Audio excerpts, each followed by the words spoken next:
padre se casó antes de guerra en el Santo Cáliz. La única fotografía que conservo yo de la boda es esa cuando acaba la misa, ante la Sagrada Reliquia. Y siempre, claro, cuando entraba a la capilla, a mí me sobrecogía. Y de hecho, cuando llegó mi momento, me casé también en el Santo Cáliz. Siempre he tenido yo una devoción, afecto, no sé cómo explicarlo, pero siempre me ha llamado la atención. Y cuando se nombró que venía aquí Juan Pablo II a Valencia, la primera vez antes del atentado, yo pensé, a Valencia no viene ni por las fallas, ni por la Mare de Déu, ni res, viene por la cosa eucarística y la catequética.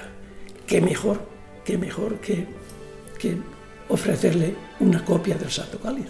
El cáliz en su día se tuvo un acceso mínimo antes de inventarse el 3D o algo que fuera accesible, con el sistema tradicional de toma de medidas, y se hizo una serie de bocetos, una serie de dibujos a escala 1:1 por nuestro padre. Eso estuvo ahí un poco en el congelador. Se hacían en aquella época, estamos hablando de los finales de los 80, primeros 90, contadas réplicas, ocasionalmente, excepcional, hasta la llegada de don Agustín García Gasco, que fue el gran potenciador cardenal, que fue el gran potenciador y el que empezó a difundirlos. Acabé la pieza y la tenía en casa como pieza, especial. Ese cáliz pudo estar, como hubo que hacer modelaje nuevo, repasado de modelaje, moldes, etcétera, tal, pues tranquilamente un par de meses, y igual me quedo corto. Primero, por darlo a conocer, porque el mismo valenciano lo desconoce. No nos preocupamos, les falles y se acaban. Pensamos que a Valencia van a acudir una serie de peregrinos que van a visitar la reliquia en la catedral. Queremos o aspiramos a que también vengan aquí para entender que, aparte de una reliquia, para los creyentes, es una pieza de gran valor artesanal. Lo vamos a tener expuesto en un lugar preferente del Centro de Artesanía, por lo menos durante el año que dure, el año jubilar, y después tornará, como siempre ha estado, a la colección permanente. Promover el conocimiento del Santo Cáliz, que hasta entonces no era desconocido, pero sí que había muchos valencianos, y a día de hoy lo sigue habiendo, cada vez menos afortunadamente, que desconocían que en Valencia se veneraba el Santo Cáliz de la Última Cena del Señor. La relación nuestra con el Santo Cáliz es muy estrecha desde muchos puntos de vista, y en el plano histórico, yo como historiador del arte, creemos en él como pieza histórica que es decir, como pieza arqueológicamente viable para lo que estamos hablando, ¿no? La autenticidad o la posible autenticidad de una reliquia.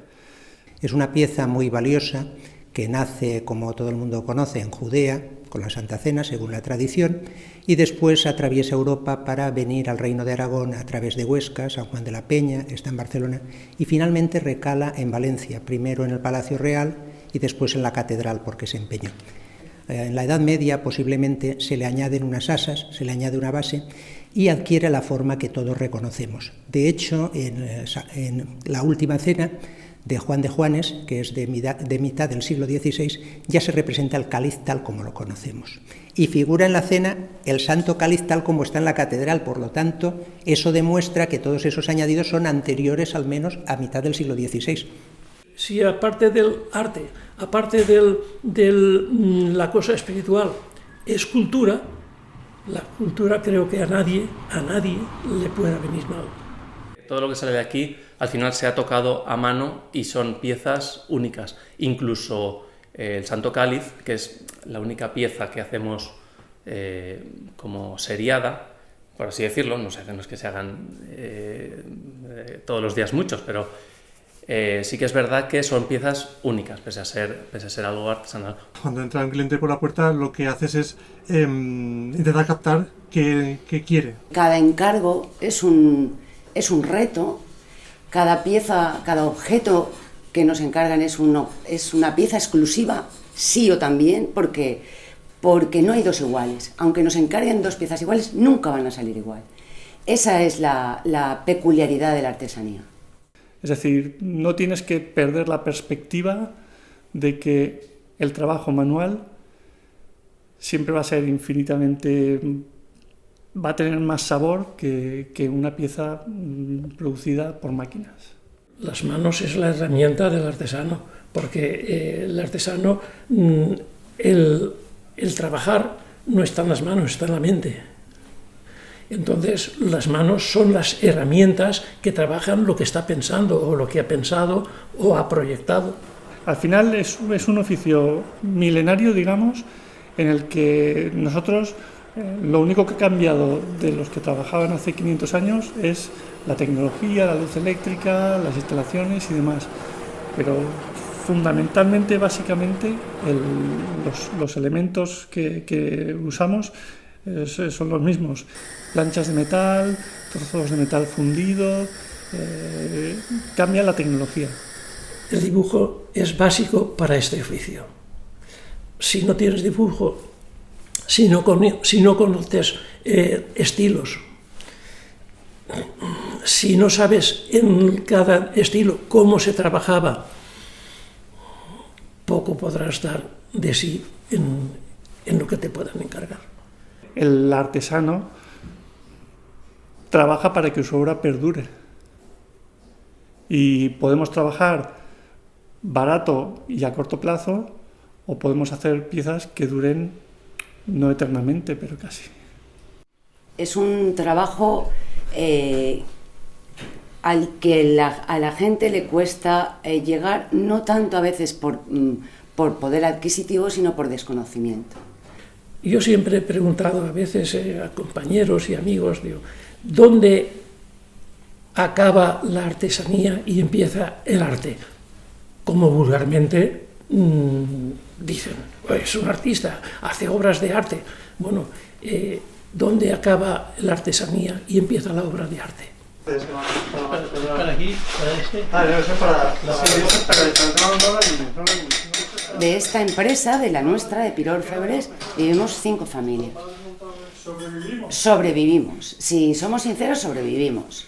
Mis hijos, conforme iban acabando los estudios, que les decía, oye, vete a Alemania, a tal... No, papá, yo al taller. No he obligado a nadie, a ninguno. Es cosa rara, la verdad. Este es un ejemplo claro, que han aprendido el oficio de orfebres de padres a hijos, pero que además lo han enriquecido, no se han conformado, sino que han ido adquiriendo formación universitaria, y eso les ha hecho tener una inquietud cultural que hace que las piezas que reproduzcan sí que respetan los patrones, no solo de trabajo, sino estéticos de los tiempos que ellos intentan reproducir. Ya venía cuando tenía los sábados, algún sábado libre, porque iba al colegio los sábados, venía por las mañanas a barrer, a limpiar y a ganarme pues mis 25 pelas o 100 pesetas. Luego, cuando en el instituto empiezas a tener alguna tarde libre, pues también venía y conforme vas viniendo vas haciendo cada vez más cosas. Es que precisamente yo siempre lo veo como una especie de mochila que cargamos en la espalda y que está llena de cosas buenas y de cosas malas. Alguna de las cosas buenas, una tradición familiar que se remonta casi ya a los 100 años, un buen nombre como empresa que tenemos, y todas esas cosas le llenan a uno de orgullo. Pero además esas cosas son las que hacen que uno tenga una gran responsabilidad sobre sus espaldas. O sea que es un don, es una suerte o es una desgracia.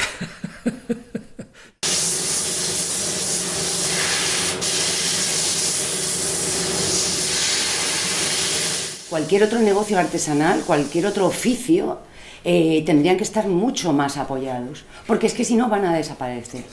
necesariamente la valoración del oficio pasa porque se valore económicamente tu producto. Es decir, nosotros trabajamos con materiales de por sí costosos. Cuando compras un kilo de plata, cuando compras determinados gramos de oro, son materiales costosos de por sí y encima tienes que manufacturarlos.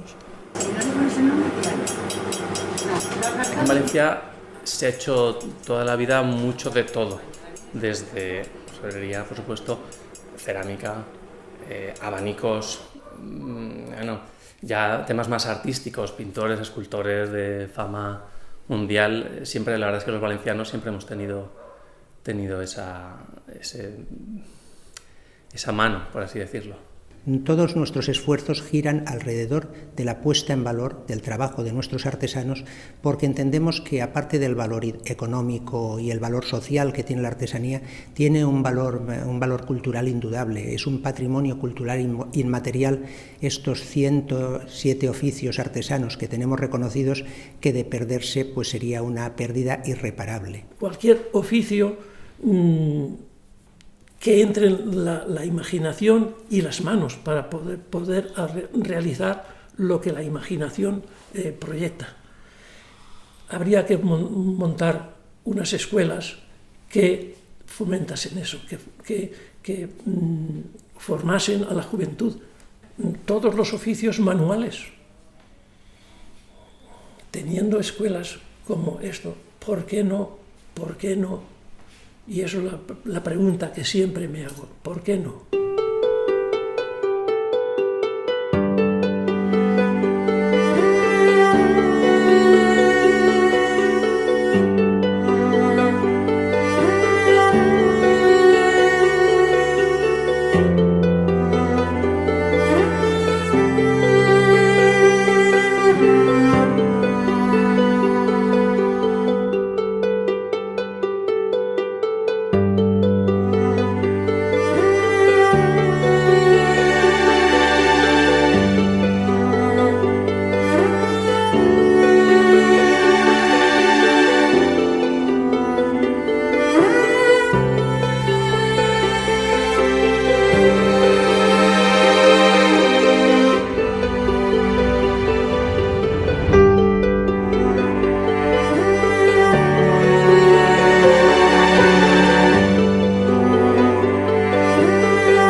Bueno, una de las cosas que el médico que tenía de cabecera me dijo: Antonio, no te jubiles, tú sigue trabajando. Me mantiene en la cabeza hasta que Dios quiera.